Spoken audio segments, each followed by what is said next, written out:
está mi familia, igual en el local de la pipiringa, que es una idea que ha tenido mi hermana, ¿no? Que ha comentado y demás.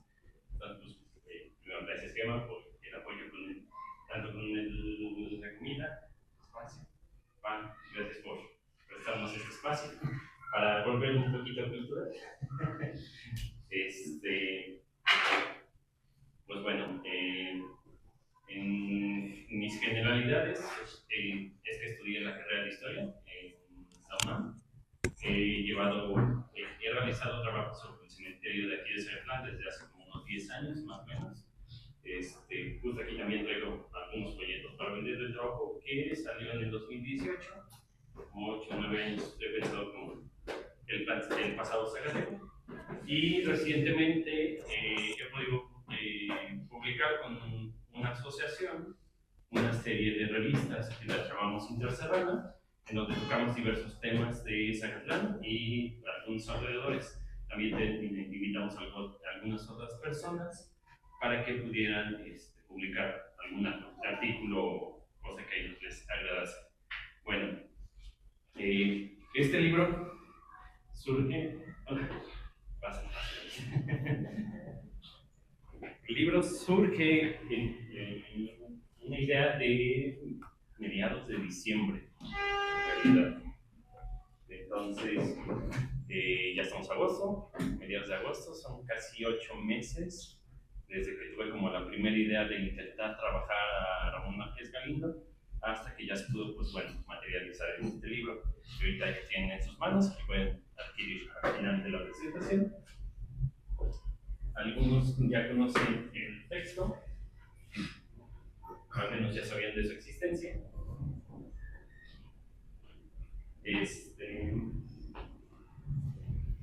De la figura de Ramón Márquez, es más interesante que no se haya abordado antes de una manera puntual, de una manera muy formal. Por ejemplo, tenemos biografías de Juan N. Méndez, de Juárez, es muy obvio que tenemos biografías de Juárez, de Miguel Negrete, de los tres Juanes, ¿no? Juan Crisóstomo Bonilla y Juan Bonilla Méndez y Lucas. El de Lucas está interesante la biografía que hizo bueno. Dentro de ese círculo está esta figura que es Ramón Márquez Galindo como militar. Por eso se me hacía raro que no hubiera nada de él, igual por parte de los ayuntamientos que han pasado en Zacatlán, a pesar de que Zacatlán se le denomina oficialmente como Zacatlán de Ramón Márquez, realmente no han fomentado o como metido a alguna investigación sobre ese asunto, más allá de la que hizo el profesor Felipe Guzmán en el 2006, si no me equivoco. Para eso está como la bibliografía de aquí.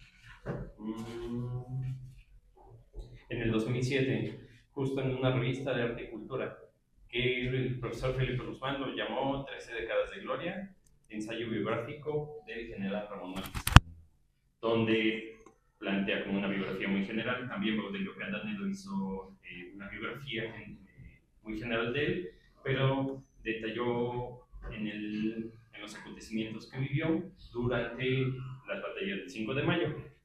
Igual, otro referente es Miguel Galindo y Galindo, igual de aquí de Zacatlán, un historiador del siglo XIX que lo conoció en vida y que por eso es que, además de que Miguel Galindo y Galindo era de aquí de Zacatlán, se trasladó a la ciudad de Puebla, lo trabajó en sus 3 tomos de la Gran Década Nacional, lo menciona en muchas partes.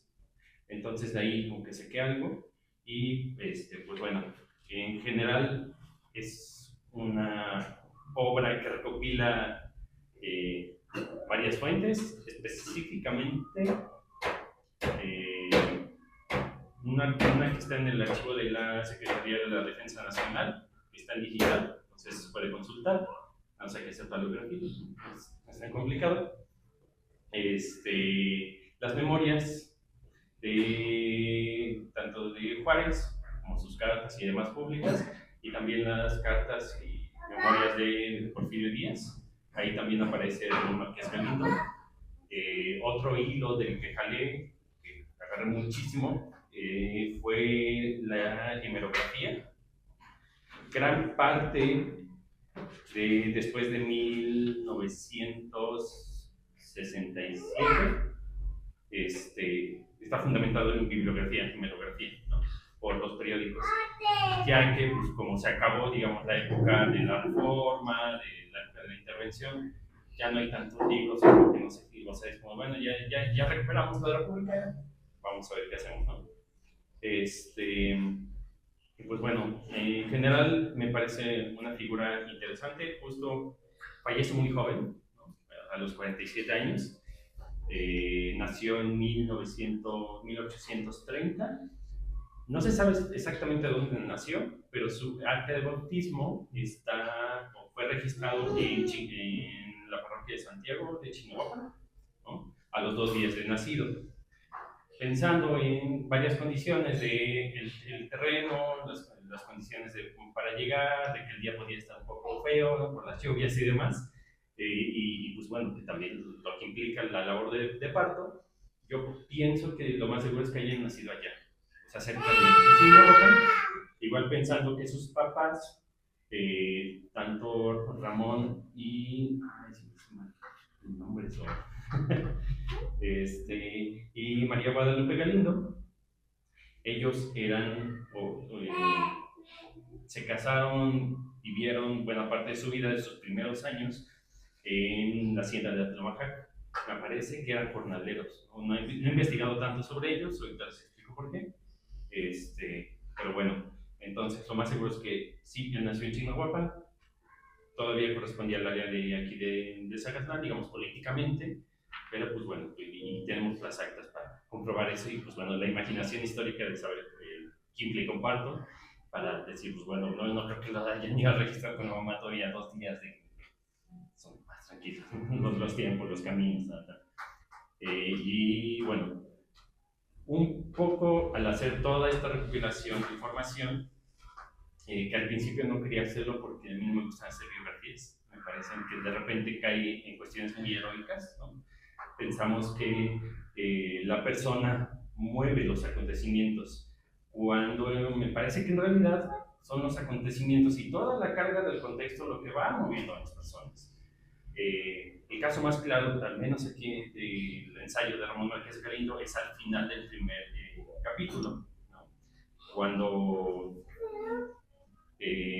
termina, digamos, su primera batalla formal en Puebla en 1856, viene de regreso, pero él sale de aquí a los 26 años, recién casado, se había casado con María de la Sedmier y Altamirano, bueno, que era una persona de San Luis Potosí. ¿Cómo la conoció? ¿Cómo es algo que todavía tengo que investigar? También en Cerro. El punto es que se va, era su primera batalla formal, recientemente se había casado, era hijo segundo, ¿no? O sea, antes de él habían tenido como otro hijo sus papás, y pues va acompañando a su paro, ¿no? Bueno, se hace la batalla en Puebla, regresan a Zacatlán, pero antes de que lleguen aquí, fallece el hermano mayor, ¿no? Lo entierran aquí en Zacatlán, y su papá no llega aquí a Zacatlán porque muere como a mitad de camino por Tlaxcala, y no sabemos dónde están sus restos de Ramón Márquez Castro, al menos no he podido como rastrearlos. ¿Qué pasa? Tiene que llegar a Zacatlán, tiene que decirle a su mamá de, oye, primogénito ya no está, falleció mi papá, yo ahora tengo como esa carga, ¿no? Llega, se entera que su esposa está embarazada, y pues bueno, todos los cargos que tenía su papá, de alguna manera, por ejemplo, él tiene que asumir en el periódico, porque informaba para periódicos nacionales. Entonces empieza él a firmar, pero ahora los periódicos, cuando dicen, bueno, los corresponsales de tales lugares son, te dan toda la lista, Cuando es Ramón Márquez Castro, nada más ponían el corresponsal Ramón Márquez. Pero cuando fallece, toma papel Ramón Márquez Galindo, ya le ponen Ramón Márquez Galindo. Entonces él se sabe heredero como de eso y que, pues bueno, le tocó lugar en el espacio. Yo me imagino que hasta sus 25 años pensó que se iba a dedicar a la vida militar fuera de Zagatlan y no le iban a heredar directamente o no la parte más principal de la familia, ¿no? Y eso iba para el primogénito. Entonces, tiene que asumir un nuevo papel, tiene que asumir un papel de, bueno, ya soy el hombre de la familia, están sus tíos también, hay que entender un poco esa parte. Y, pues bueno, por eso me parece importante el final y el inicio o el final del primer capítulo, porque enmarca esta cosa de, bueno, los acontecimientos lo movieron a que él empezase a tomar mayores decisiones, ¿no? Y bueno, todo eso lo lleva a todo el resto del libro, que son muchas más cosas. Pues bueno, en general me parece como que era una cosa que yo no quería hacer tan larga en principio. Adelante. Porque yo pensaba que iba a ser a mucho 60 páginas. De hecho, cuando se lo plantea el profesor Guzmán, oigan, quiero hacer algo sobre Ramón Márquez Galindo. ¿Qué hay? Casi no hay mucho. O sea, mi artículo, esto, lo otro, tendrás que buscarlo. Ok. Le dije, bueno, si queremos hacer algo que no sea de 50 a 60 páginas, pensábamos hacer la vida de Ramón Márquez Castro y Ramón Márquez Altamirano, que es el hijo de Ramón Márquez Galindo. Con eso ya armamos 100, 200 páginas. Pues nada más con puro Galindo tenemos las 200. Conforme fui avanzando, tuve mucho esta duda de por qué estaba haciendo este trabajo, ¿no? O sea, sí, está interesante como rastrear y demás, pero en lo personal, ¿para qué me satisfacía? Como que entendimiento le daba para mí. Lo que fui descubriendo, un poco como una cosa azarosa, es que hice una lectura sobre la memoria colectiva, en donde enfocaban, había un apartado del olvido colectivo. Entonces ahí es cuando me hizo un poco clic al final, porque dije, ok, si Ramón Márquez Galindo hizo cosas, ¿por qué se le intentó dar en 1900, 1800 en su lugar, ¿no? Por parte de Juan Menéndez, Juan Crisóstomo Bonilla, ¿no? Uno al declararlo como ciudadano benemérito del Estado y otro al declarar Zacatlán como Zacatlán de Ramón Márquez, porque es que en el siglo XX se olvida. O sea, esa figura desaparece hasta en nuestros mapas, ¿no? Había una calle que se llamaba así, desapareció la calle. Había una escuela que se llamaba Ramón Márquez Galindo, se le cambió el nombre. Entonces dije, ¿por qué no? ¿Por qué reconocemos a Juan N. Méndez, ¿no? Por ejemplo, en el centro escolar, y no al liberal que estaba al lado de él? O sea, que eran casi hermanos, ¿no? Me generó esa duda, y justo con la herramienta del olvido colectivo, que está en la parte de las conclusiones, intento dar una respuesta, ¿no? De qué es lo que a mí me parece que sucedió. Pues bueno, espero que la lectura en general es eso. La introducción les explico cómo hice la cosa, cómo hice el libro. Ya después, pues ya todo el desarrollo del mismo, de su vida, de lo que puedo recopilar. Y al final, esta reflexión sobre el olvido colectivo y cómo hemos tratado a este personaje de aquí de Zacatlán. Bueno, pues espero que les llame la atención el título, si gustan hojearlo y demás. Y pues bueno, también quería comentarles un poco de la portada por algunas características particulares, pero me gustaría que Paola Palacios explicarse. Ella es la artista de la... Hola. Paola Palacios.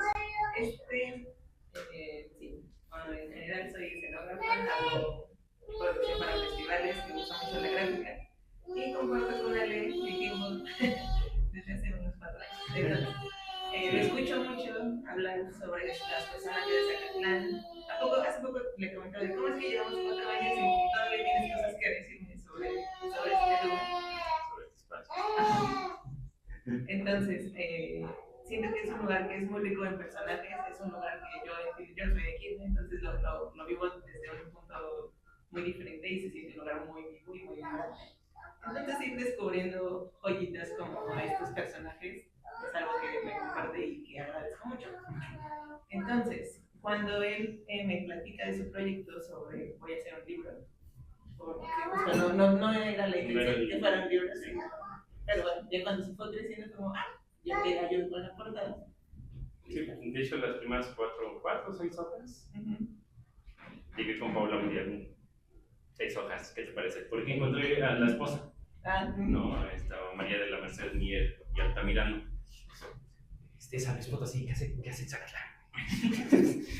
Bueno, entonces, un poco hablar del personaje cuando él vaya haciendo estos descubrimientos de, también hizo esto y también lo otro. Entonces yo voy retomando esas imágenes. Entonces coincide en temporalidad justo con Porfirio Díaz y con Zaragoza. Entonces, bueno, él tenía esta idea de que quería una especie de collage justo por lo que platica de la memoria, ¿no? De cómo la memoria de repente es muy selectiva, ¿no? Si te acuerdas de lo que hiciste hace 3 años, porque es sumamente significativo, pero no te acuerdas que desayunaste, ¿no? Un poco de eso. Entonces, esto es básicamente la portada, el diseño de la portada. En la parte de atrás, pues es porque son 195 años de cumpleaños del personaje. Y por la parte de enfrente, este es un pequeño homenaje un poco a todas las facetas de su vida. Tiene un pasaje que me parece muy interesante sobre una vestimenta y que tuvo que disfrazarse para salir. Después de la toma de Puebla de 1863, cuando toman los franceses, ¿no? Los mandan a todos los generales o oficiales a la plaza principal, ríndanse, no, que no vamos a rendir, ok, los exiliamos a Francia, ¿no? Pero en el camino iniciaron 900 en Puebla y a Veracruz llegaron 500, que se fueron escapando, huyendo, y en una de las memorias de Lauro Villar, que están resguardadas en Tetela de Ocampo, editadas justo en el archivo en la biblioteca de Ichinahuapan, ahí tienen un ejemplar, pero ya transcrito, ya bonito, ya legible, en donde Lauro Villar cuenta que llegaron varios personajes, entre ellos seguramente Ramón Márquez Galindo, porque pues, eran uno de los exiliados. Entonces, llegaron varios personajes a Tetela, varios generales, y se pues, tuvieron que huir y se vistieron de monjes, de mujeres, de mendigos, de lo que sea, o sea, se quitaron toda su ropa y pues, bueno, se hicieron de lo que fuese. Por eso pusimos ya sea que se haya vestido de mujer, bueno, un vestido, o de monje o algo, por eso es que están ahí. Y pues igual, la característica de...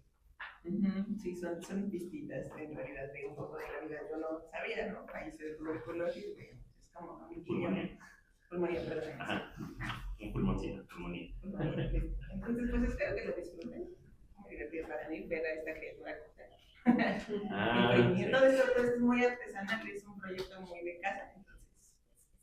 Sí, gracias. De hecho, gracias, Pau. Esa es la Pau que menciona aquí, impresa en la casa de Pau. En su casa, con su impresora,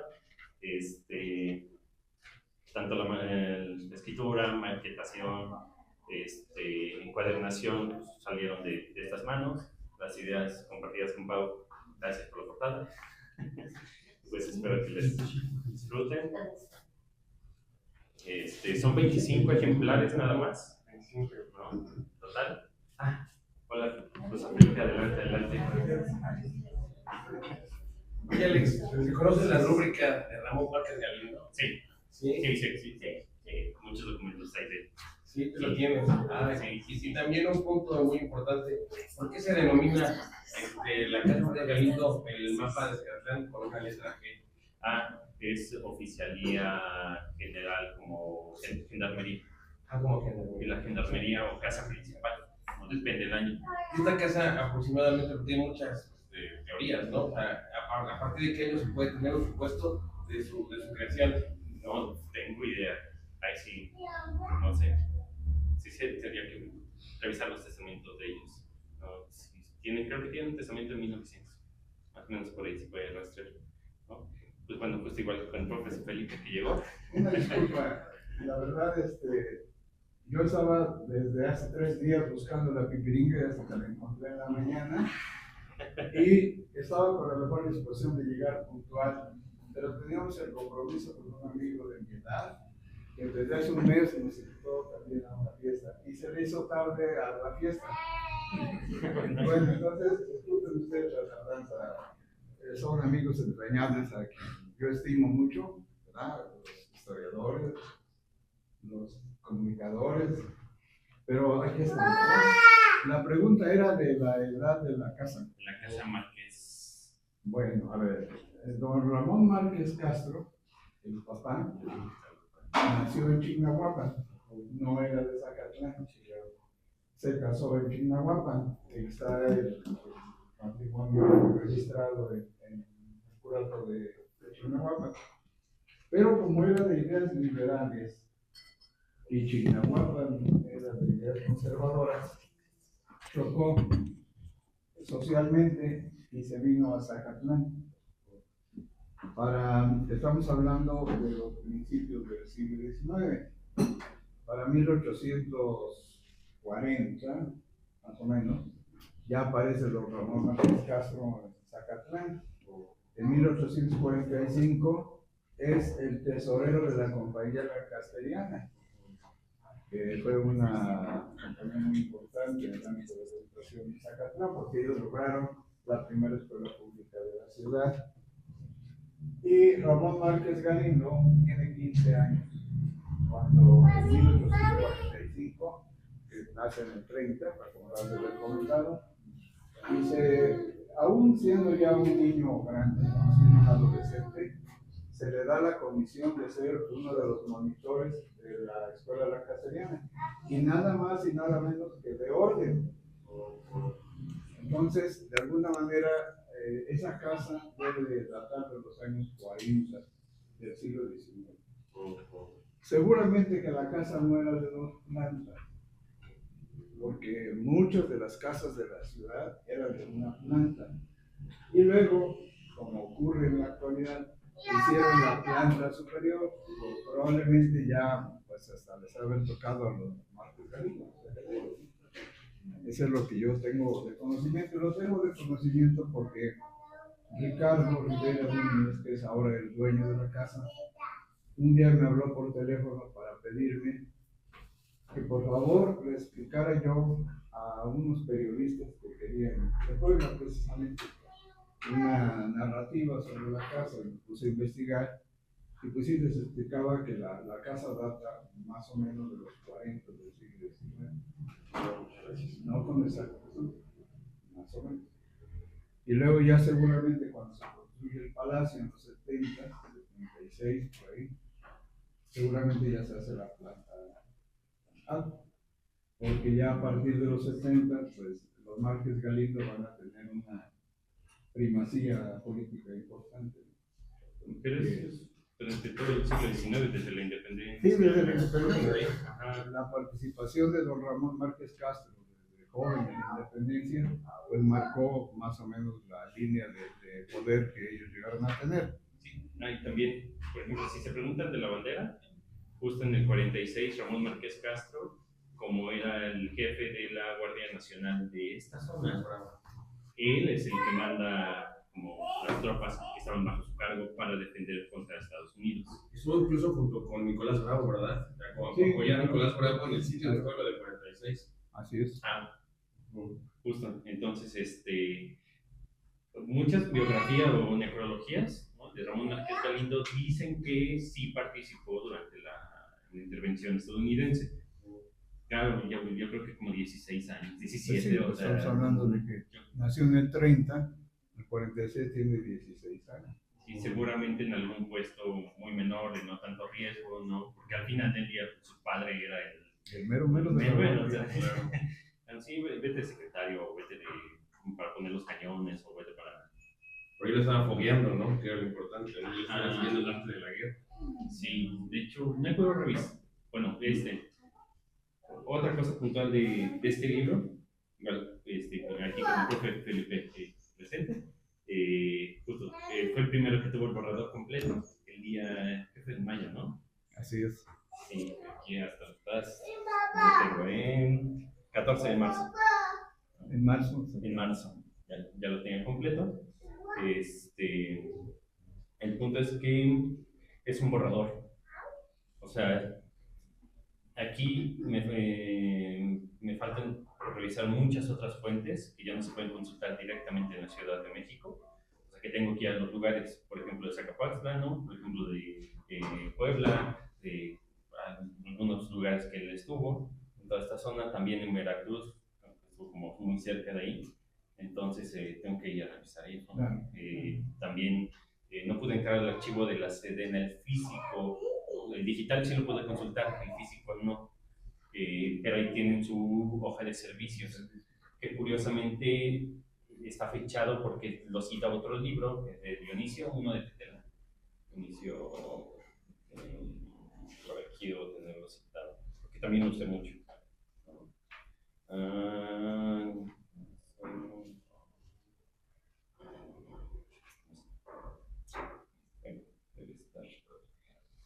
El punto es que falta mucho por revisar.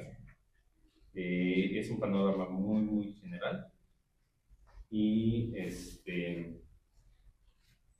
la hoja de servicios está fechada en 1890 y tantos, curiosamente. O sea, él fallece en el 77, con 15, 20 años, seguramente, o una de dos, su esposa, para reclamar pensión, o su hijo, ¿no? Para saber qué. Para la introducción, pero por ejemplo, cuando ahí recuerdo el ensayo histórico de Don Paulino Candanero, y él hace la precisión que no nos debemos de confundir con Ramón Márquez Castro, Ramón Márquez Galindo y Ramón Márquez Altamirano.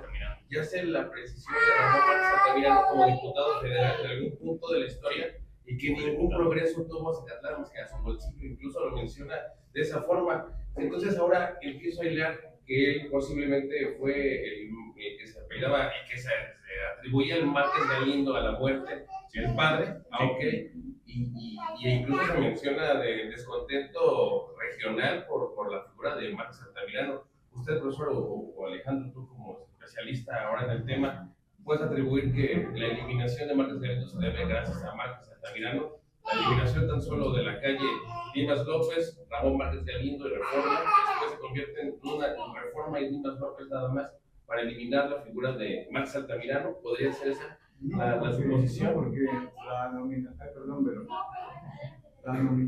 de la calle Márquez Galindo coincide con la nominación de la escuela, que había sido la castellana y que no tenía nombre. La escuela fue primero la castellana, la Divina Providencia. El castellanismo se acaba en los 70. Viene primero, anteriormente, viene la intervención de Maximiliano, la intervención francesa, y la escuela, por ejemplo, don Daniel Cabrera, en su autobiografía dice que él estudió en la escuela real. Porque los expertos se siguen de Zacatlán y había cierta intolerancia de ellos aquí, entonces era la escuela real. Luego se convirtió en la escuela central. Y ya cuando muere Ramón Márquez Galindo y llega Manuel, su hermano, a la jefatura política, él determina en los años 80 darle la nominación a la escuela de Ramón Márquez Galindo. Es Manuel, su hermano, el que va a decidir que se le dé el nombre de Ramón Márquez Galindo. Y la eliminación del nombre. Mira, como toda política, ¿no? La política tiene sus lados buenos y sus lados malos. Si una persona que es política hace carrera política, porque de eso vive, ¿claro? Y desarrolla un determinado número de años de poder, obviamente que se va a ganar la enemistad de 4 o 5 años. Claro. En el momento en el que se le acaba el poder, pues los que llegan al poder, como es lógico y humano, pues quieren borrar toda memoria, ¿no? Claro. Y por ahí lo que hacen, entre otras cosas, es eliminar el nombre de la calle, ¿no? Pero yo digo, con todo el respeto a todos los que me están escuchando, empezando por mi señora, ya ella me los correrá a la casa si lo que digo no está bien, pero mire, yo digo, siempre pasa, le echan la culpa a Ramón Márquez Galindo de nada que él hizo malo. Él luchó por la patria, él murió por la patria. Ya se haber platicado Alejandro cómo muere el hombre, ¿no? Todavía no muere. Ya les platicaba. Y resulta que cuando muere él, el que se encumbra en el poder es Porfirio Díaz. Porfirio Díaz toma el poder el 5 de mayo de 1877. Cuando murió nuestro querido biografiado en febrero de 1877. Y entonces, ¿qué pasa con Porfirio Díaz? Bueno, pues Porfirio Díaz se encumbra y ya a don Ramón, pues ya está en la tumba, ya el gobierno del estado da una pensión a la viuda, hay un decreto, quedan los hijos pues, protegidos por el poder por lo menos 3 años, pero los hermanos, don Vicente, por ejemplo, se hace gobernador de Tlaxcala, serán amiguísimos Porfirio Díaz. Y Manuel es prefecto político de Zacatán, y no un año, mucho tiempo. Y lógicamente que ellos, como todos los políticos, hacen su carrera, tienen el poder, dominan, ¿verdad? Tienen la varita, la varea, y dejan mucha gente inconforme. Entonces seguramente ya para los finales del siglo, tal vez todavía en la época de Porfirio Díaz, pues eliminan la calle de Ramón Márquez, ¿no? Como modo de querer borrar la memoria dice el periódico del Progreso de Zacatlán, un periódico muy interesante, el cacicazgo de los Márquez Galindo. Sí, dice. Ya don Ramón ya estaba más pobre que otra cosa, ¿no? Entonces, llegando a la deducción, Manuel es el que se encarga. Manuel es el que, bueno, los dos, porque Vicente al llegar a ser gobernador de Tlaxcala, pues no fue cualquier cosa, ¿verdad? El profesor Moisés Rivera habla en sus recuerdos de ayer que su padre habla acerca del despotismo de Márquez Galindo. No hace precisión, pero bueno, el director era Manuel. Entonces ya la gente se queda con la idea de Márquez Galindo enemigos, pero se refieren al déspota Manuel, ¿no? O sea, como tal, pero para a Ramón, ¿no? También, Carlos, ¿cómo escribe cada quien? Sí. Yo siempre doy un ejemplo, ¿no? Hay una leyenda que se llama Los Frailes, que la publicó el maestro Enrique Torres en un libro de leyendas de frailes. La que está en el libro la escribió don Baudelio Cardanero. Quienes tuvimos el gusto de conocer a don Baudelio Cardanero saben más o menos su personalidad. Era católico, pertenecía a los franciscanos de la Tercera Orden, etc. Y don Moisés Rivera era contemporáneo de don Baudelio. Es más, fueron hasta compañeros de escuela. Sí. Y si te pones a leer el libro de don Moisés Rivera, hay 4 o 5 golpes bajos que le da don Moisés Rivera a don Baudelio. Por supuesto, sí, pensaban distinto. Aunque los dos eran católicos, pero su idea era diferente. Es como toda religión, ¿no? Sí, unos sí. son católicos de mucho pecho y otros Profesor son Rivera católicos de fundador de la escuela particular Morelos, ¿no? Escuela católica en aquel entonces, don ¿no? Moisés Rivera defendió hasta el cansancio esa escuela que fue inicialmente una escuela formada por la parroquia, ¿no? Sí. Que luego ya se convirtió en Morelos, entonces de ahí y cuando regresó a la iglesia. Pero sí notas sus Pero diferencias sí, de pensamiento del profesor. notas la diferencia de pensamiento en las leyendas. Porque las dos, y ya regreso a las leyendas, y un día lo voy a comentar aquí con los compañeros historiadores. Resulta que uno, el maestro Baudelio Cardanero, es un romántico. Es un pensamiento de medieval casi. Y entonces él narra el enamoramiento de un fraile franciscano que llegó en la época de la conquista y se enamoró de una bella sacerdotisa que tal que, bueno, total que él narra una cosa como del siglo XVI. Y si lees la misma leyenda, pero ahora por don Moisés Rivera, el chisme es otro. La leyenda del balcón del diablo, ¿no? Resulta que llegó un general de la revolución con una mujer muy guapa, pero llegó también un sacerdote de no mal parecer, Y entonces Moisés Rivera los enamora al sacerdote de no muy mal ver con la esposa del general. Y luego narra que por esos amores, quizá que el general final se convierte en piedra. Bueno, aquí ves a dos personajes que vivieron en la misma época, así como nosotros estamos viviendo en la época, pero cada quien con una manera distinta de pensar. Y es el caso de la historia que escribe Don Gaudí, es romántica, porque él es el biógrafo de los iniciales de Don Ramón Márquez Galindo, y otra, la visión que tiene Don Moisés Rivera. Sí, muy diferente. Completamente distinta. Pero coincide el profesor Moisés Rivera hacer la mención del déspota Márquez Galindo y la mención del profesor Rodrigo Candanedo con Marx Altamirano, que ningún progreso trajo a Canadá más que a su bolsillo, ¿no? Pues a sí. lo mejor en ese punto que era el punto Sí, efectivamente, político. Sí, El político es político. Sí, por supuesto. y ahí, por ejemplo, y eso pienso explorar un poco con un mapa que van a ver reproducido aquí, ¿no? Este plano debería ser más grande, más bueno. Es de 1866, se calcó o se rehizo un poco en el 88. Esto nos habla de que en estos dos periodos, 66 y 88, un mapa más que para describir, es para actuar, ¿no?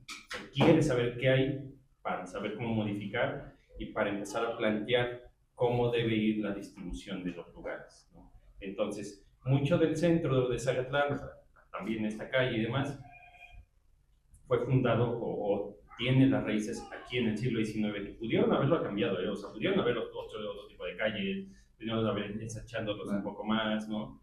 Pero dijeron, no, este es el mapa que va a ser y sigue siendo actualmente.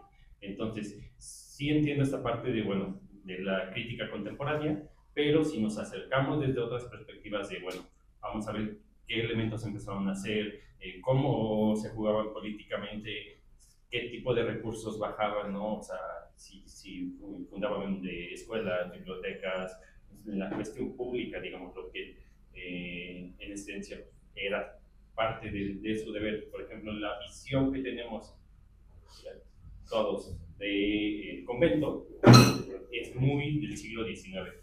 Antes de 1895, ¿no? No estaban las dos torres. Solo la fachada desde 1911 la conocemos tal cual es, ¿no? O sea, antes no se sabe, ¿no? Porque en 1926 hay una fotografía donde la torre sur conserva la originalidad. Pero la torre norte ya tiene su pináculo gárdico. Y hay una razón muy simpática. Para los años 30, a alguien se le ocurre, seguramente al cura, que se ve muy feo que una torre tenga un pináculo de Art Nouveau y que la otra torre tenga un pináculo como los de la parroquia, con sus esquinitas o con unas almenitas pequeñas, etc., ¿no? Y entonces deciden destruir la antigua y emparejarla con la nueva, ¿no? La del siglo XVI, ¿no? Sí. Para el siglo XIX. No, pero la del siglo XVI desaparece y dejan la del XIX. El pináculo superior de la del XVI, el campanario, desaparece. Pues tenemos que pensar en diferentes, o sea, diferentes, y que no era una, hasta casi 1900. No tenía una torre. Nada más tenía una torre. Sí. Y entonces, el convento que vemos no es el convento original. No, o sea, la idea que tenemos sobre él. Así que me parece que en ese periodo justo de los Márquez Galindo, que podían bajar recursos, que podían tener las disposiciones que idearon el espacio, están presentes, ¿no? Entonces eso es inevitable. Por eso esta parte del olvido, yo la pienso, justo en las conclusiones, es como esa reflexión que hago. ¿Qué pasa en 1877? Aparte de que a la esposa le dan el dote y de que le dan 5,000 pesos, ¿no? 2,500 un año, 2,500 el otro, porque declararon a Ramón Márquez como ciudadano benemérito del Estado. En uno de los periódicos que estaba revisando, el periódico oficial, en la parte de hasta atrás regularmente venían los juicios, ¿no? Queremos tal cosa, tal propiedad, y esta es nuestra primera llamada, no sé cómo le llamamos. Ya es el primer edicto, ¿no? Lo tienen que anunciarlo en el periódico oficial. Y uno de los juicios que estaba es justo de Manuel, el hermano de Ramón. ¿Qué es lo que pedía? La patria potestad de los hijos de Ramón. Tuvo 8, le sobrevivieron 5 nada más. Pero de esos 5, solamente el más grande, el primogénito, tenía 21 años. O sea, ya era legalmente pues, adulto. Con los demás sí entró el juicio. No sé a qué conclusión llegaron. Si los hijos los tomó Manuel o si los dejó a la esposa de Ramón, que para esos años debió tener 45 años. Tenía 45 años, tenía una pensión y le habían dado 5,000 pesos por parte del gobierno estatal. Hay que pensar los 5,000 pesos. ¿Por qué la pensión? No, por declararlo benemérito. Ok. La pensión es una cosa y el benemérito No, pero Manuel, Manuel Galindo, a lo mejor también. No, porque hay esposa.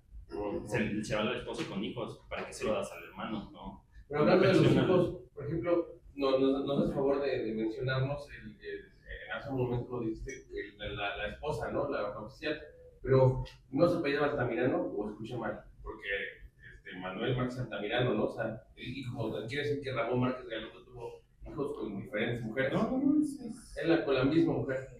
Sí, nada más. Sí, María de la Merced Mier y Altamirano. De un maestro que llegó a la escuela de la cacería. Correcto. Ahí la conoció. Ahí pensamos que la conoció. Así es. Es que me confundí con el Mier nada más, pero es Mier y Altamirano. Mier y Altamirano. Ok. Pero siempre se quedaron con el Altamirano. Gracias. El punto es que de los 4 hijos, o sea, ella tenía la capacidad económica para sustentarlos. O sea, y tenía también la capacidad de, no estaba, digamos, no podían decirle que estaba vieja, o sea, legalmente, o por alguna cosa. No sé cómo procedió el juicio. No sé cómo un abogado le dijo a Manuel, sí, no hay problema, te manda a la esposa de tu hermano. Para tener la patria potestad de tu hermano. Entonces, seguramente hubo como un juicio ahí. Por ejemplo, esos 5,000 pesos, para determinar esa idea, la casa Ramón Márquez Galindo se vende o se transfiere en 1900, ¿no? A la hija menor de Ramón Márquez Galindo. Y toda la casa valía 2,500 pesos, ya con todo lo que tenía, ¿no? Hasta hacen una descripción de, tenía tantas telas, tenía tantas, 2,500. 30 años antes le dieron 5,000 a la esposa. O sea, ¿por qué pasó ese juicio? ¿Y qué tan cruento fue? Porque en ese momento, el que era jefe político justo era Manuel, y él promovió el juicio para quedarse con la patria potestad de sus sobrinos. ¿Por qué lo hacen? No tengo idea. Entonces, yo creo que ahí hubo como algún conflicto interno de familia y de que recordar a Ramón es que nos dejó con este güey, que tuvimos que lidiar legalmente. Entonces, seguramente en la familia era difícil hablar de Ramón por el juicio. Ahora me abre la duda importante de poder investigar la vida de Manuel Márquez Galindo y todo lo que intervino para lo que ocurre que actualmente lo teníamos en olvido, ¿no? A don Ramón. De hecho, si entran en la casa Márquez Galindo, hay una fuente que dice una fecha, 1884. Tiene las flores del centro bonita. Sí, está muy bonita esa. Abajo dice MMG. Manuel. Ajá. No, o sea, no está Ramón. Sí. Pero la casa lo empezamos con Ramón. Fue un golpe certero la muerte de Manuel, ¿no? Puede ser. Recibo completamente, ¿no? Entonces, ahí es conflicto familiar, ¿no? Es el primer grupo que lo empieza a olvidar. Yo me atreví hace rato incluso a mencionar con Javier que el error de Márquez Galindo fue haber muerto muy joven, ¿no? Porque no suponerlo, ¿no? Si Vicente fue gobernador de Tlaxcala, Ramón tenía un destino muy parecido, ¿no? De hecho, mínimo. Cuando anuncian su muerte el 24 o 25 de febrero, la nota principal del periódico eran los lineamientos para elegir gobernador del estado de Puebla. Uy, y ahí o sea, era probabilidad altísima. Muchos sí pensaban a Ramón. Sí, era él va a ser el siguiente. De hecho, eso quedó Juan Crisóstomo. Sí. ¿No? O sea, y él muere en la casa de Juan Crisóstomo Bonilla en la Ciudad de México.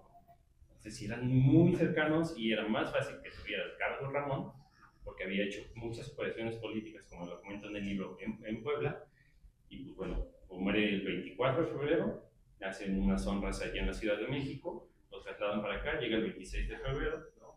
Curiosidad que también coincide con mi cumpleaños. Entonces, recuerdo cuando llegó. Cuando él muere, pues yo.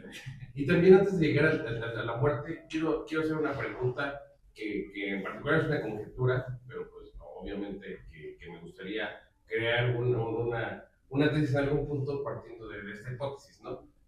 La toma articulada de la Sierra Norte de Puebla por las tropas austrohúngaras el 16 de julio de 1865 toman, como sabemos, Tetela, Xochapulco y Zacatlán, ¿no? Y Zacatlán la toman el grupo austrohúngaro junto con el batallón Chignahuapan.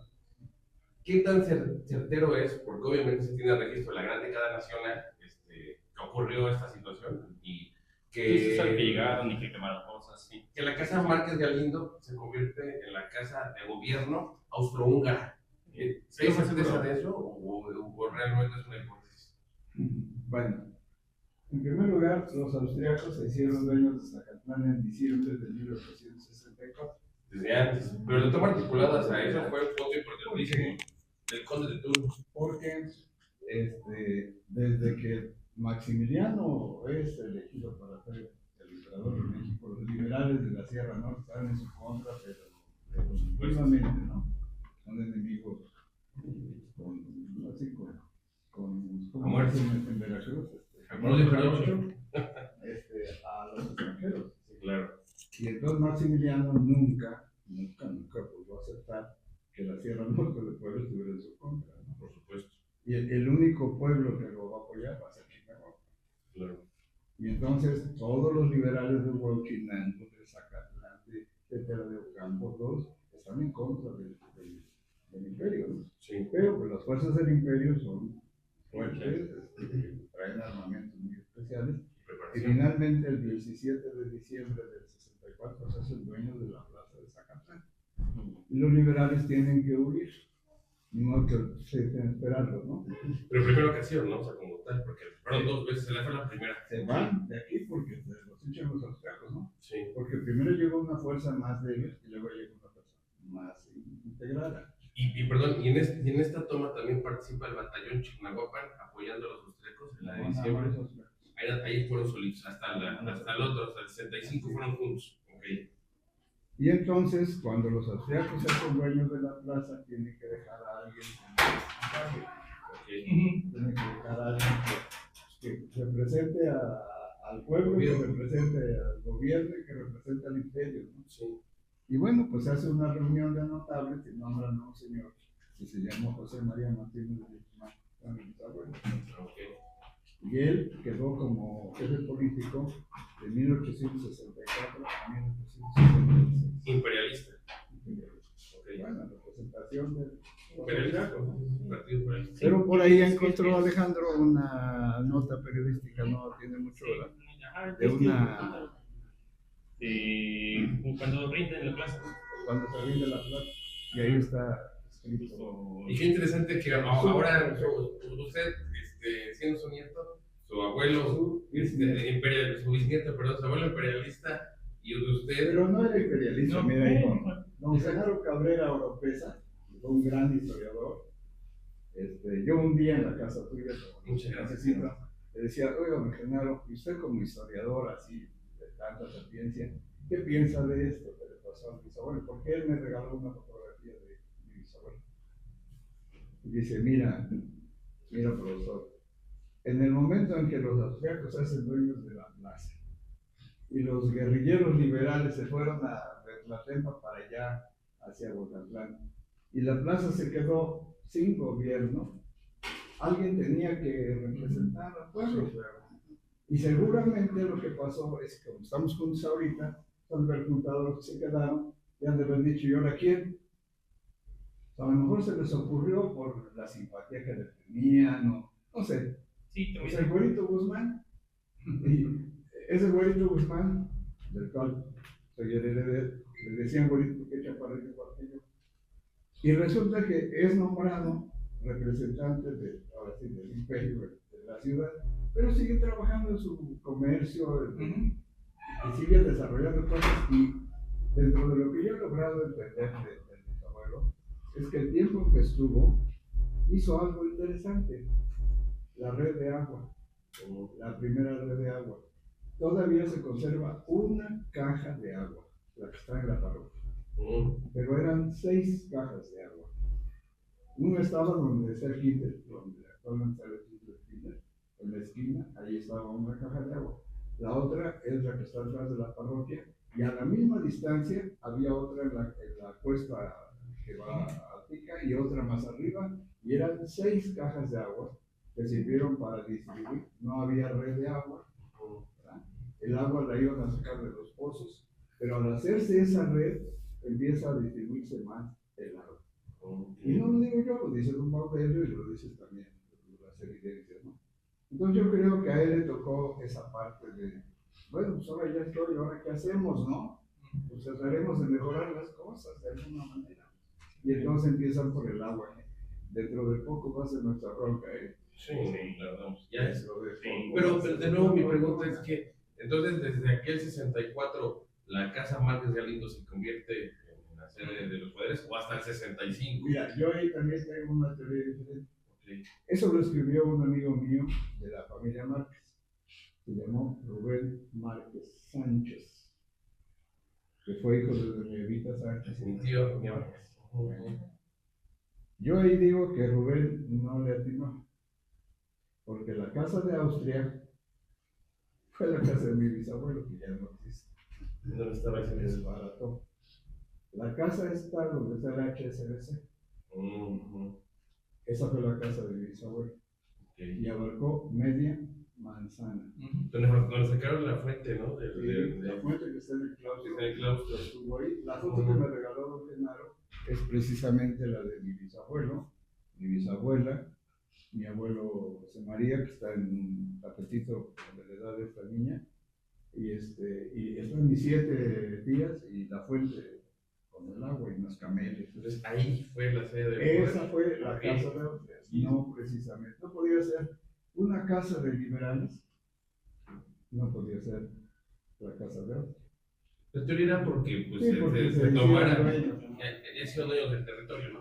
Es lo que Márquez dice. ¿no? Sí, sí, sí. Pero yo digo, quién sabe, ¿no? Ahora sí que dentro de los chismes de la historia, Sí. quién sabe qué tanta veracidad tenga lo que es por tradición se manejaba, ¿no? Yo leí la versión de Rubén Márquez, precisamente por eso hago ese comentario, que bueno, que ustedes me aclaran, me dan una perspectiva también diferente de Sí, esto. Rubén Márquez fue un buen Periodista. periodista, tenía un periodiquito que costaba $1, bueno, el periódico. Y lo compramos todos los domingos. ¿Sabes por qué? Porque traía una de chismes del pueblo. Muy buena. Extraordinario, ¿no? Qué raro. Para chismes y contarlos. Jalando las manos. Alguien dijo en Chignahuapa, ¿no? Y entonces dice que Daniel Cabrera la piloteó para chismes y mitotes. Chignahuapa de los árboles. Eso dijo, ¿eh? Eso Esto, dijo. han de haber estado buenos tlacoyos en eso, ¿no? Entonces, espero que este libro sea como una semilla para más investigaciones, ¿no? Pues ahí están las fuentes, un poco del trabajo que se puede hacer, y igual, si gustan pasar a comer algo, los bocadillos están por aquí. Oye, mijo, te haré una pregunta. Le digo mijo porque su mamá es mi prima. ¿Sí? Es mi sobrino. Somos nietos de un mismo ciudadano zacateco. Somos hijos de Hernández Márquez. Y lo estimo mucho, Alejandro, como familiar, pero además como historiador le tengo un gran respeto, una gran admiración. La pregunta es, si yo quiero adquirir, aunque tengo el borrador, un libro como estos, ¿cuánto Este es el vale? suyo. Mira, aquí tengo un testigo fiel de algo que te voy a dar ahorita en lo que pasan a degustar. Yo te preparé una carpetita que te voy a regalar porque te había prometido una copia del plano de 1866. Y eso es bien interesante. Les voy a platicar quién lo hizo. Llegó un profesor a la escuela lancasteriana que se llamó Ignacio Pérez de Guzmán, que nada que ver con nosotros, nada, ese era su Ignacio Pérez de Guzmán. Y era ingeniero, topógrafo. Y entonces El mapa de 1866 lo hace Ignacio Pérez de Guzmán. Bueno, hay mucha gente que cree que somos familiares, no, nada que ver. Luego les cuento por qué nada que ver. El Guzmán que yo llevo es un apellido prestado. Pero resulta que este señor fue un gran dibujante. Y yo tengo de herencia un dibujo de él. Les voy a decir qué es lo que tengo de original de 1865, de un año antes del plano. Es nada más y nada menos que el escudo imperial de Maximiliano, hecho a la tinta en una cartulina de origen europeo de buena calidad, hecho por Ignacio Pérez de Guzmán. Entonces, ese plano te lo voy a traer, pero te voy a dar también una copia de una foto, no sé si la tengas, de Ramón Márquez Galindo, que está en el Museo de Tetela de Ocampo. ¿No la tienes, no? Bueno, te la voy a dar también. Y te había ofrecido algunas imágenes de un libro que a mí me regalaron, que editó el gobierno mexicano, sobre los liberales, en donde viene una explicación muy interesante de las famosas tarjetas de presentación, porque esta es una tarjeta de presentación. En lo que me hiciste el favor de compartir en el teléfono, ahí dice, es una como carpetita que se cierra, y ahí dice el nombre de don Ramón Márquez Galindo. Bueno, pues yo del libro que te ofrecí, y voy a ir ahorita por él, te voy a entregar un texto que es muy explicativo, muy bonito, y además está Juan N. Méndez, está Juan Crisóstomo Bonilla, está Ignacio Latorre, y está un tlaxcalteca que perteneció a los lanceros de Zacatlán, que fueron a la batalla, a las batallas contra los invasores.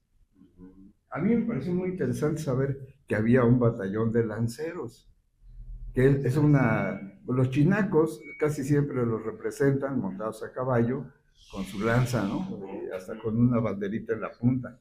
Y eso fue muy interesante, ¿no? Que apareciera el dato de que ese señor de Tlaxcala se adhirió aquí en Zacatlán al grupo de los lanceros. Bueno, voy por él. ¿Me esperas? Voy a la casa por la carpeta, en lo que te gusta. ¿Te gusta? Ya me callo porque...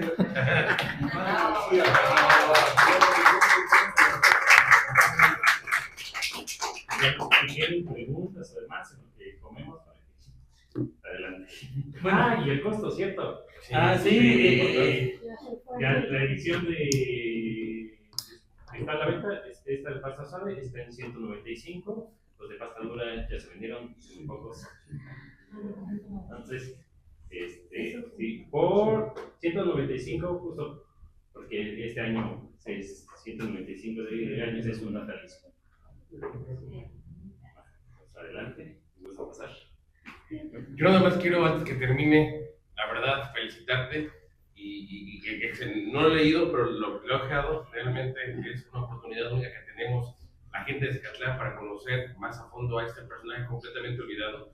Y mi deseo entrañable es que la gente te voltee a ver, lo adquiera muchísimo, para que le hagamos justicia a este héroe olvidado de la Sierra Norte de Puebla, que realmente por situaciones políticas que ya hablamos y tantas cosas que tuvo que vivir, se encuentra completamente olvidado. Entonces, que tu libro sea la semilla que dé la flor de la abundancia de la libertad para la Sierra Norte de Puebla. Muchas felicidades. Gracias.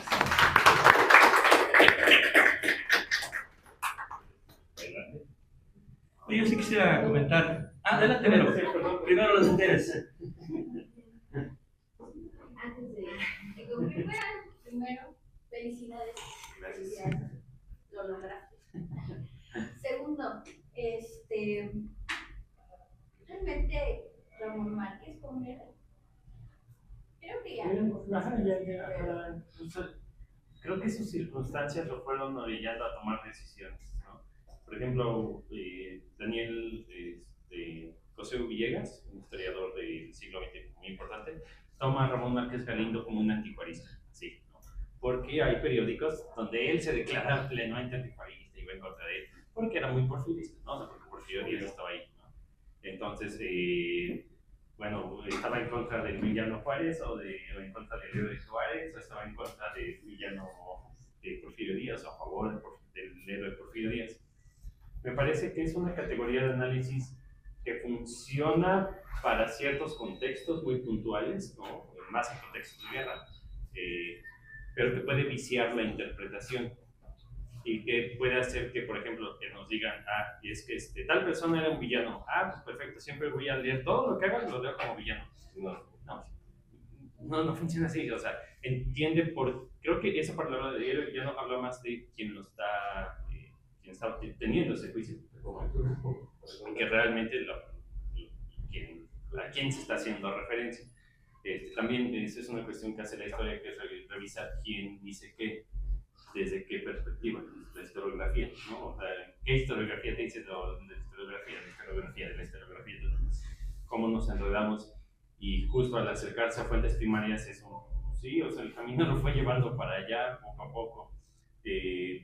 Esta cosa de Porfirio Díaz se dice mucho de que él tenía mucho control, sabía con qué gente juntarse y pedía recomendaciones. O sea, muchos, cuando empezó la carrera política en Puebla, le llegaban cartas que aquí también recolecto y le decían, oye, si te mandan una lista de políticos que tú le des visto bueno, primero mándasela a Ramón Márquez Galindo, que te la palomee y ya, eso sí, ¿no? Entonces seguramente era como así con muchos estados o muchos lugares de que hacía buenas ligas políticas y se juntaba con los bandos ganadores y al final pues, todos los ganadores iban con él y como él iba enfrente en la presidencia, por eso se piensa que él es como él los está jalando a todos, ¿no? O sea, van hilando para que entonces, y esas capacidades o decisiones que pueden tomar, podemos verlos como muy héroe o villano, pues no se toma solo con una persona. Son es objetivo. ¿No? Entonces, y el ser juarista no significa que no haya sido partido de la República, ¿no? O sea, él fue un héroe defensor de la República. O sea, que sus ideales fueran distintos a los de Juárez, eso no se exime de la gloria que tuvo la gran década nacional. Ajá, que al final pudo terminar mal, ¿eh? O sea, si los franceses ganaban, Ramón Márquez iba a ser como ellos su objetivo. Ellos no saben su futuro. O sea, nosotros sí. Ellos van a perder. Pero en este momento debería estar en los laureles de la gloria de nuestra patria. Sí, justo murió. O sea, si hubiera sobrevivido 2-3 meses más, porque al final sí llegó a ser gobernador de Puebla. Pero ¿cómo se llama? Por parte de la revolución de Tuxtepec. O sea, era un gobernador interino revolucionario. Un golpista villano totalmente, ¿no? Hasta que triunfa la revolución de Tuxtepec. Ahí es. Hasta que los niños lo reconocen a Díaz, ¿no? Ya cambia el tema. Ahí ya cambia, y ya el estado de Puebla ya reconoce. Entonces, por eso ya es ciudadano distinguido. Bueno, lástima que se fue el Maestro Felipe, pero yo creo que don José María quiere tomar ese primer punto. No tuvo de otra alternativa más que tomar el cargo porque alguien lo tenía que tomar. Alguien tiene que tomarlo. Y eran de las pocas personas letradas. Efectivamente, era uno de los pocos ilustrados del pueblo. Además, era una familia que tenía capacidad económica. Y entonces era la persona ideal porque además se llevaba con todo el mundo, su carácter. Yo no sé, cada vez que yo escucho hablar de él, yo veo al Maestro Felipe, mucho de él, y efectivamente tomó muy buenas decisiones. Y ser prefecto en ese tiempo, pues también le permitió ayudar a los demás, o sea, sobrevivir, porque no era cosa fácil. Coyuntura de guerra, ¿no? Sí. Y con respecto de don Ramón, él era un militar, aunque no se formó en el colegio militar como sí lo hizo su hermano Vicente, pues era partidario de las personas de carácter fuerte, como lo era don Porfirio Díaz. Sí, pero también se llevaba con los obreros. Por ejemplo, cuando lo postulan en Puebla para ser diputado, el partido obrero, como obrero, laborista, una cosa así, como un tipo gremio de artesanos, sí, lo apoyan. Entonces, eso nos quiere decir una de dos. la leva que él hacía, porque tenía que hacer leva, tenía que juntar gente, Sí. se iba creo que mucho contra los campesinos y muy poco contra los artesanos, ¿no? Porque son dos categorías distintas. Sí. Entonces agarró aquí y no, entonces también sabía lidiar y de hecho creó un periódico que le llamó El Juanista. Entonces sí, ya muerto Juárez. Bueno, no hay mejores juaristas que los porfiristas ya cuando Juárez ya no está. Ya es estandarte de mi No hay muerto malo. Pero yo también hago mi siguiente precisión, sin ofender la memoria de nadie, ¿no? O sea, el pensamiento que existía en el siglo XIX, pues se dividía entre los civiles y entre los militares, ¿no? Entonces, vamos a hablar del punto de vista que hubiera tenido un civil con un jefe, con un prefecto imperialista, ¿no? ¿Qué hubiera pensado Benito Juárez siendo un abogado, no siendo militar? ¿Qué hubiera pensado Leo de Tejada? ¿Qué hubiera pensado todos aquellos, Ignacio Manuel Altamirano incluso, ¿no? O sea, por decirlo, luego se convirtió en militar, pero nunca puede ser civil. ¿Qué hubiera pensado sobre un prefecto imperialista, ¿no? ¿Y cuál hubiera sido el veredicto al final para 1867, la represalia, ¿no? Definitivamente no puedo eximir que las cosas hayan marchado bien en su época también. Es como, sin meternos más al tema, hablar de la familia Barrios, generales Barrios, ¿no? O sea, que pueden hablarse de muchas cosas negras, pero también podemos hablar de mucho progreso. Podemos hablar de caminos empedrados, podemos hablar de redes de agua, podemos hablar de muchas cosas. Eso no exime su capacidad de amor por su pueblo, ¿no? Pero sí su postura política, sí se dividía en imperialista o republicano, y no había más. Sí. Ese era un punto importante. No se puede tomar con la neutralidad. Y hablando con la pasión del 64, no se puede tomar con la neutralidad de que no le tocaba hacer otra cosa. Pues obviamente se quedó en Segatla porque su postura pues era imperialista y no hay ningún problema. Si hubieran ganado los imperialistas, ellos hubieran sido los buenos, ¿no? Es objetivo. Que don José María, en el caso de él, no era de esa ideología. Él vio una manera de salvar la situación. Es que si partimos de esa parte, sí, solo hay dos bandos. Ya. Bueno, ok, va, mi imperialista. Bueno, ¿qué hizo? No, o sea, mi siguiente pregunta es qué hizo, ¿no? Y ver cómo es que lo llamaron, cómo es que lo tomaron, si es que tenía tantas raíces para quedarse en un lugar, ¿no? De repente uno dice muy fácil, pues se fueron a la montaña. Y no sabes cuántos años vas a estar ahí, ¿a quién te vas a llevar? ¿No? Miguel Galindo tenía los mismos nexos aquí en Zacatlán, o don Ramón Márquez Galindo, y tuvieron que huir a como diera lugar porque iban sobre ellos, era huir o morir. Y sus familias posiblemente se tuvieron que quedar con todas las represalias de ser familia de liberales. Y con todo lo que no creo que le hayan pasado muy bien. Es como si hablamos de Margarita Maza de Juárez en Nueva York, ¿no? Sus hijos se morían de frío, ¿no? Entonces, pues, tenemos que tener esa postura, o sea, realmente. Sí, no, entonces, sí es bonito el romanticismo, pero pues, también lo real, ¿no? De la época, ¿no? Sí, entonces, por eso digo, intento plantear, pero me sucede aquí constantemente en el libro, mostrar a las personas que más es la situación que los va brillando, que realmente una postura clara de ellas, de que se levantaron un día y dijeron, me voy a levantar con el pie izquierdo. No, así me pusieron. O sea, hay mucho que está. Y justo espero que vean un poco de esa parte de mi vida, ¿no? De la cotidianidad en este libro. Sí. Murió de pulmonía, era una enfermedad que ya traía meses atrás, desde noviembre, diciembre. Lo intentaron tratar aquí en Zacatlán, lo llevó un médico a Puebla y también regresó fue a la Ciudad de México, seguramente para que lo trataran un médico especialista. También sigue ocurriendo actualmente, pero ya estaba muy tocado. De hecho, estaba en Tlaxcala, se enferma, lo mandan a Puebla, lo hacen gobernador interino de Puebla, se tiene que ir a la Ciudad de México por la enfermedad, ¿no? Porque no se cura, creo que le dijeron que tenía que cambiar de clima. O sea, era como una cura de, no, pues vete a donde haga más calor, vete a donde haga más clima, ¿no? Entonces, seguro para la pulmonía le dijeron vete a donde haga más calor, para la Ciudad de México. Pero pues ya ahí fallece, lo traen aquí en Zacatlán, todo el 26 de febrero. De hecho, quien redacta su acta de función es un Márquez Galindo, no me acuerdo si es Vicente Manuel, y lo mandan aquí todo derecho, a la Capilla del Calvario. La Capilla del Calvario, ¿no? Se hace la acta de función civil, la parroquial no existe. Sí existen registros de esos días de otras personas, pero de él no. Había peleado con ellos, ya lo verán.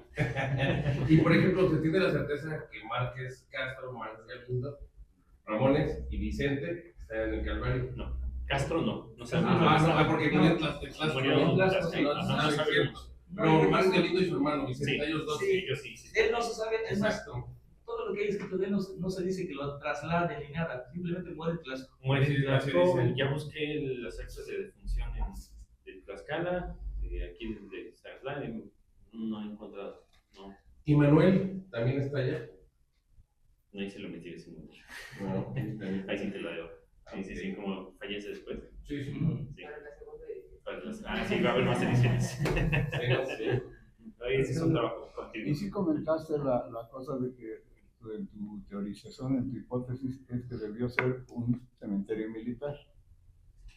Ajá, El el Calvario. Calvario. No lo escribí aquí, pero tengo esa hipótesis justo con los datos que me mandaste de la fotografía de un periódico. De tal batalla, todos al Calvario. Sí. Entonces, no particularmente a la cripta familiar. No, seguían enterrando personas ahí. Regular. Siendo militar. Muchos militares. Adelante. Sí, yo vengo a este acto porque me invitó Nemesio. Somos amigos muy cercanos. Y le he comentado otras veces a Nemesio que siempre que vengo a Zacatlán aprendo algo nuevo. Recorriendo las calles, escuchando a la gente, viendo a los personajes, leyendo alguna cosa.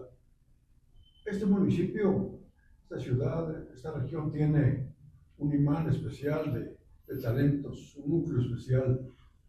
Yo, por razones de mi trabajo, he recorrido los 217 municipios del estado, 2, 3 o 4 veces, y no he encontrado un pueblo que tenga tantas cualidades, tantas virtudes, tantos motivos de asombro, de aprendizaje.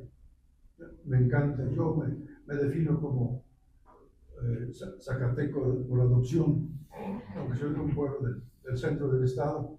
Yo digo que es geográficamente casi el ombligo del estado, está en el centro. Y primero, eso me trae Zacatlán. Ahora con la sorpresa, cuando no aprendo de un nuevo libro, conozco a un nuevo amigo, una promoción que hacen, una exposición, una innovación en estética. Siempre hay cosas que uno ve. Hoy acabo de mostrarle a Nemesio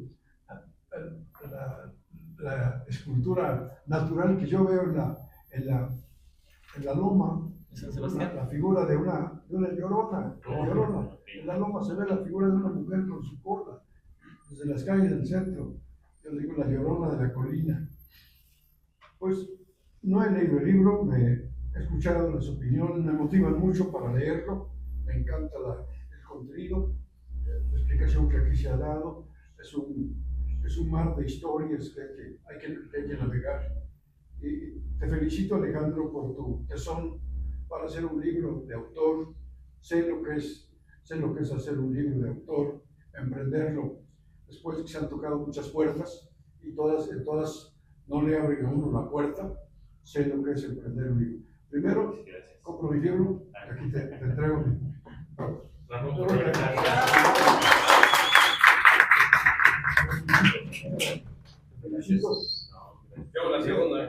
Te felicito por los amigos que aquí concurren y yo te auguro éxito por tu pasión por la historia, tu dedicación, y creo que la gente de aquí tiene en ti un elemento orgulloso, un historiador en embrión que tendrá que dar mucho para sacarla.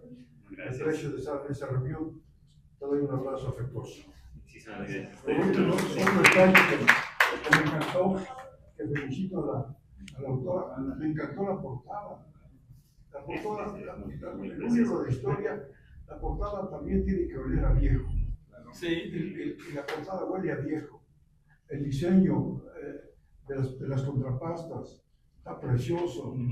Lo remite a uno a otro tiempo. Y eso es parte de la invitación a leer el libro. Me encantó la portada del diseño. Felicito a las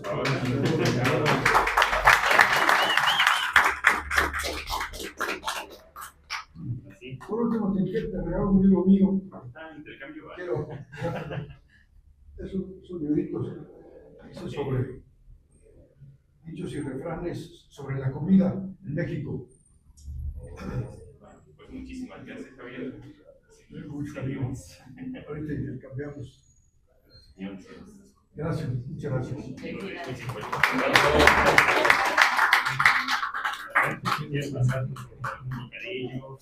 Abusando de su formalidad, ya fui a traer una carpeta. La olvidé porque hoy un amigo mío entrañable de infancia cumplió 80 años.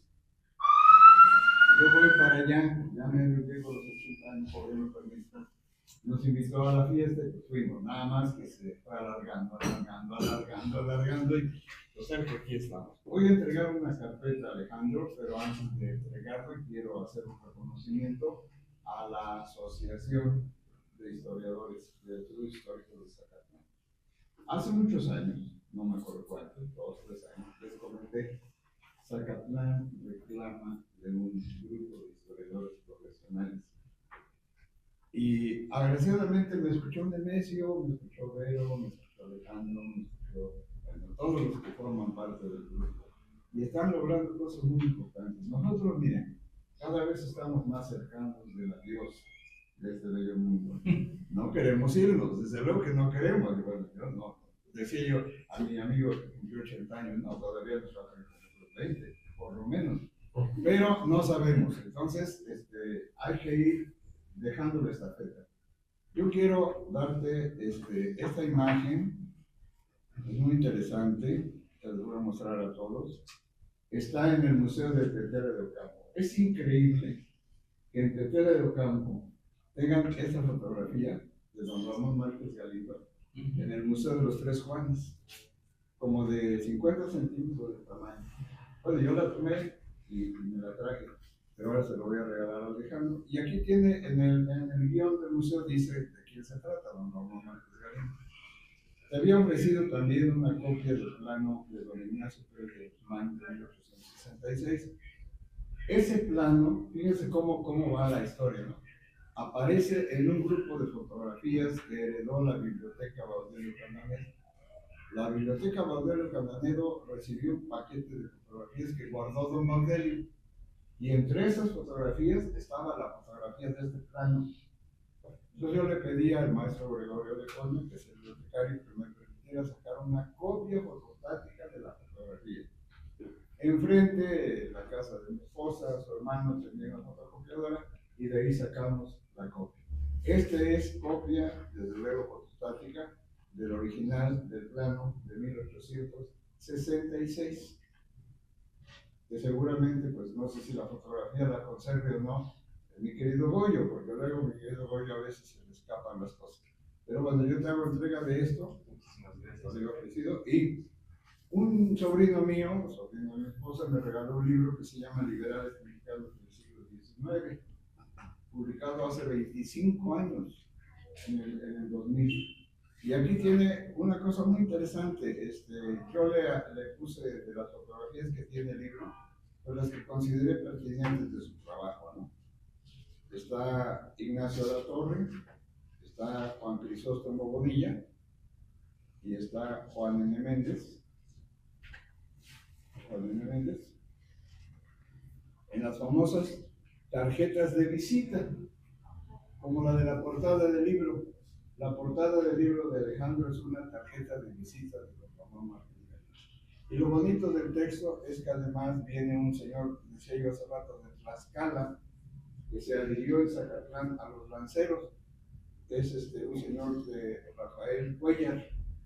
Dice en la primera página, dice: tlaxcalteca, nacido en Santana Cheotempan, se alistó tempranamente en las filas de los lanceros de Zacatlán y de Flores. Entonces, hago entrega de este documento, esperando que te sea útil y deseándote lo mejor, haciendo un reconocimiento a la Asociación de Historiadores. Y deseamos que tenga éxito en todo lo que nos falta todavía por investigar y que tengamos la dicha de ver el libro ya, ahora sí enriquecido, en una edición más amplia, más, sí, esperemos que en 2 años justo cuando se cumplen 150 años de su fallecimiento, pues, una segunda edición con más fuentes, un poco más trabajada, y para los 200 años de su natalicio, la definitiva, que yo creo que hasta pueden ser 2 tomos, ¿no? Con mucho más archivo, mucho más trabajo y con más imágenes, ¿no? Entonces, esta es la primera edición de 25 ejemplares. Esperemos que las otras se puedan hacer más. Pues gracias por venir. Muy bien. Pues, adelante, ahora sí. Si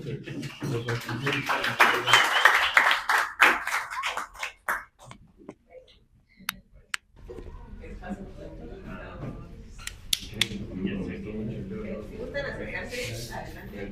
Gracias.